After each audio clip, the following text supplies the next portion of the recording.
Hello everyone and welcome to J Painting, but before we get into today's video, I just want to remind everyone that there is still a little bit of time left to get 1,000 likes on Challenge 99 Video 11. If that video gets 1,000 likes by the 23rd of July, I will give away that Space Marine Battle Company. That is right, someone will get an entire Space Marine Battle Company for free if that video gets 1,000 likes, but you've only got until the 23rd of July, otherwise I don't know what I'm going to do with that company, but it won't be a giveaway. In any case, let's get on to today's video.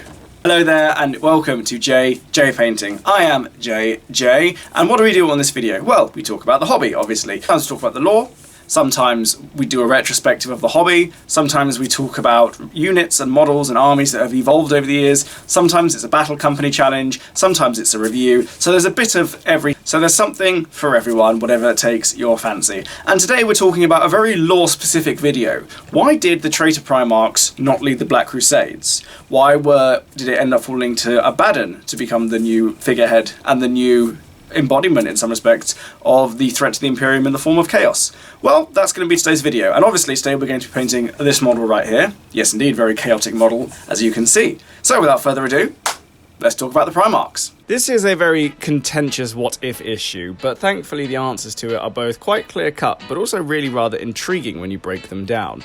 And in order to start with the origins as to why it didn't happen, you really do have to start very much at the middle of the heresy time, not at the end of it, interestingly enough. By the middle of the heresy, it was fair to say that most of the Primarchs were very much going their own way. Some of them had obviously by this point dedicated themselves to one of the Chaos Pantheon, others were following their own agendas, such as Lorgar and even Magnus were very much doing their own thing, as was Alfarius. And even though they were all ostensibly and officially united under Horus, they weren't necessarily doing exactly what Horus needed them to do at any given point. In one of the short stories, Horus himself even says that he can't control his erstwhile brothers most of the time.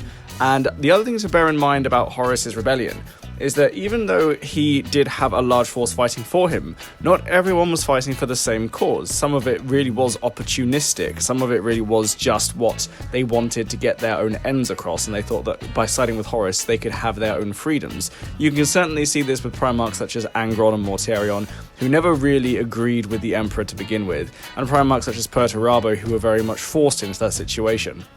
But ultimately, what this is saying is that it was far more disparate and far less united within the Primarch camp than it may look from the outside, at least initially anyway. Even the Horus Heresy novels do go to quite great lengths to show how divided they actually were by about the halfway point of the series. And obviously all this is capped off by the fact that even Lorgar himself did attempt to usurp the entire operation from under Horus when Horus was wounded just before the Siege of Terra, and that is something which is quite important to bear in mind. But then again, this also raises the actual character of the Primarchs of themselves.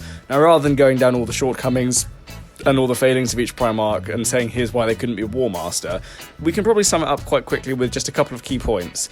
First of all, very few of the Primarchs had absolute devotion even from within their own legions. After all, Istvan III led to the splitting of the Emperor's Children, the Sons of Horus, the Death Guard and the World Eaters, whilst there were still loyalist factions to the Emperor within those groups. Both the Word Bearers, the Night Lords, the Iron Hands, all had Astartes within their ranks who were still loyal to the Emperor, and even the Alpha Legion potentially still had those who didn't want to betray the Emperor outright. So knowing that the legions were as divided as the Imperium does say quite a lot about the situation, and this shows that just because the Primarchs went one way doesn't mean the entire legion did. And then of course when we get to the Primarchs themselves, most of them, even though they were great warriors and fairly decent generals, well, by Primarch standards, they weren't the unifiers. And I think it's fair to say that many of them simply were never imagined being in a position of supreme authority over the others. Horus was first among equals for most of his time, but even he had to get the validation from the Emperor to show that he was worthy of being War Master. Now, obviously, when we think about the censoring and the shaming that many of the other Primarchs received, such as Lorgar at Monarchia, and even later on by Perturabo shaming himself by destroying his homeworld, it definitely gives the sense and the impression that these are Primarchs that you wouldn't necessarily trust to lead a great crusade. However, there is another issue which is very pressing when it comes to talking about the Primarchs in the Horus Heresy, showing that they couldn't necessarily lead again, is that by the time they got to Terra, the alliance was clearly fracturing. There was infighting between the Primarchs, not necessarily violence, but definitely a lot of arguing, and very little consensus within the court of Horus, even above Terra itself before the final assault. And that does show that even if one of the Primarchs may have been a better general, better leader, it was highly unlikely that any of his fellows would be willing to listen to him. In complete contrast to those who stayed loyal is that even though they did disagree over certain things, the Codex Astartes come to mind, ultimately they were far more willing to listen to each other and to collaborate rather than to resort to infighting in order to get what they personally wanted. And this then leads to me surmising that one of the big problems with the heresy era Primarchs and the subsequent fall of Horus is that many of them just simply were not able to see a bigger picture beyond what they wanted. Everyone had their own motives and everyone wanted their own things. But this is very much just the setup. Obviously, over the subsequent 10,000 years in the warp and 10,000 years away from Terra and away from the Imperium, things could have changed, but they don't seem to have changed. And why is that? Well, this is where we have to look at cause and effect relationships. The first thing, obviously, is that many of the legions were fundamentally broken after the Siege of Terra. The World Eaters and the Emperor's Children were both utterly devastated, with both their Primarchs spending more and more time in the company of their patron gods and in the realms of chaos rather than actually being generals and leading their own sons. Magnus became far more interested in his own vendetta against the Space Wolves for the destruction of Prospero, and other Primarchs such as the Night Haunter and even Alfarius, ostensibly, were both killed. And it's worth remembering that other Primarchs were killed. Alfarius ostensibly was killed, as was the Night Haunter, and after all, as was Horus, which is another important thing. The unifying factor, the linchpin around all this rotated, died. And obviously, when you're first among equals, and there's no clear first among equals after that, it's very hard to elevate someone from within a very disparate set of ranks. And obviously, when we then think about how it works in the Eye of Terror with the splintering of the legions, that does show you quite a lot. The Night Lords, the Sons of Horus, and arguably even the World Eaters and the Emperor's Children, those legions all ceased to exist as legions. So it's not like they were at the Heresy, where they were organised, they were prepared, and they knew what they were doing, they knew who they were. That simply didn't exist by the time of the Black Crusades. And ultimately, it then raises the question, well, who could do that? Who was really left to lead? And then, obviously, as we've seen from the Black Legion books, Abaddon came in to fill that gap. But it's not like Abaddon was the only warlord who was bobbing around the Eye of Terror. Even though Abaddon had a very strong claim, being the first captain of the Sons of Horus, the Sons of Horus Legion itself had ceased to exist. There was no more Sons of Horus because, first of all, there was no more Horus, and there were other leaders, Typhus, Khan, Lucius, Araman, all of these who we have seen in the past were all very capable generals and very capable warlords in their own right. And the other thing to bear in mind, not just with them, but also then with the broader picture of the Primarchs, is that as the Primarchs became more and more self-absorbed with their own things, the individualism that had largely stayed away from the Legion started to permeate within their culture. They became far less about common causes, they became far less concerned with greater works, they were very much looking out for themselves because that's the only thing they really had to look out for.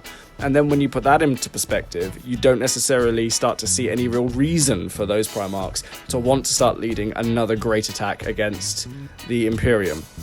Yes, there was definitely motivation of vengeance, but those who had their motivation for vengeance had personal vendettas that they weren't interested in showing with their brothers. So to summarise on this point, the Primarchs and their captains and their lieutenants had allowed their legions to splinter, to break down, and they became more concerned with themselves and what they wanted, rather than something as grand as bringing down the Emperor and the Eye of Terror.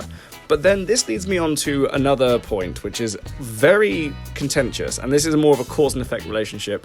But then in that case, it's very easy to see why very few of the Primarchs came into it. It was never a question of leadership, but very much a question of collaboration, of listening, of wanting to work together. A breakdown in the idea that there was a greater cause that they were working for, because with the death of Horus, and with their subsequent turning from the Imperium, an Imperium that many of them didn't really want to serve, but were very much dragged into serving, what that then led to is having no great cause that they could unite behind. I mean, after all, why would the Night Lords, or the remains of the Night Lords rather, want to unite behind Mortarion's plans or Perturabo's plans? Why would Perturabo want to risk his life or the lives of any of his sons for the sake of Angron's crusade? And it's worth remembering that every single one of the Primarchs has made excursions into real space as the centuries and the millennia have gone over. Angron's crusade that ended at Armageddon, the attacks on Fenris by Magnus, Mortarion's attack on Ultramar, all of these things have happened, but it's really important to remember this. Every single one of those traitor Primarchs has worked alone. they've always gone solo. They've had large armies, often with their own legion only being the core and having a much larger force around them, but they've never united. They've never worked together. They've always been pursuing their own agendas, as I said earlier. And because they've always worked alone, it's very easy to see why they are so uninterested in reuniting and leading anything that could be considered a Black Crusade. And then, of course, this leads us to the question of Abaddon, and it makes it very easy to see why Abaddon became so much more powerful. Abaddon, being the natural heir of Horus, but like I said, without the sons of Horus, was able to create what he considers a new legion. And it's easier in that respect to create a new legion for all the lost, disparate souls who don't really know what to do. Because you have to remember, the Chaos Legions were ultimately still bred for a purpose, for a cause. And even though some of them have thrived without needing a cause given them by someone else, many of them still needed that purpose, and that's where Abaddon has helped. He's given a purpose to many of those warriors, especially from legions that have crumbled, such as the World Eaters, such as the Sons of Horus, such as the Night Lords, to give them a reason to follow him. And then, of course, this then leads me on to the last point I really want to say about the Primarchs, and it also factors into Abaddon. Because of Abaddon's ability to see a bigger picture and to raise a legion that he wanted to then take the fight to the Imperium to reclaim it for himself, it then gives them a reason to reignite the spirit of the Great Crusade, even if it was just for them and for those warriors following him. Because when you're created for the purpose of fighting in the Great Crusade and the Crusade's over, when someone comes along and says to you, here's the next Great Crusade, there's no reason not to go along with it, there's no reason not to join. Whereas the Primarchs were only ever really interested in going after their own agendas and having their own plans met out. And because so many of them were based around revenge, it does beg the question that once that revenge has been had, what next? What do those Primarchs do? What would they do? What would Magnus do if Fenris was destroyed? What would Mortarion have done if Guilliman had actually died a second time and all of Ultramar had been consumed by the plague? What would Angron have done if he had reached terror or had reached a point where he could no longer spill blood? What would have happened to them? Ultimately, these quests of revenge have to have a thought afterwards. Otherwise, as someone did once say, if you're going on a trail of revenge, dig 2 graves. And this is the difference between Abaddon and them. Abaddon was looking to reclaim what he thought was his. He wasn't simply looking for revenge. And that's the last thing I think it's probably worth saying about the Traitor Primarchs. Because they were so motivated by their personal need for revenge, they stopped simply being generals and became more warriors. They became more despots in their own respect, and they became slaves in many respects to their whims and to the Chaos Gods.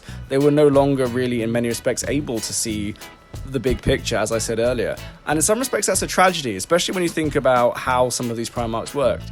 Especially Primarchs such as Perturabo and even Magnus and certainly Lorgar, all of whom had big picture perspectives during the years of the Great Crusade, and to see them lose that to an extent is something of a tragedy in and of itself.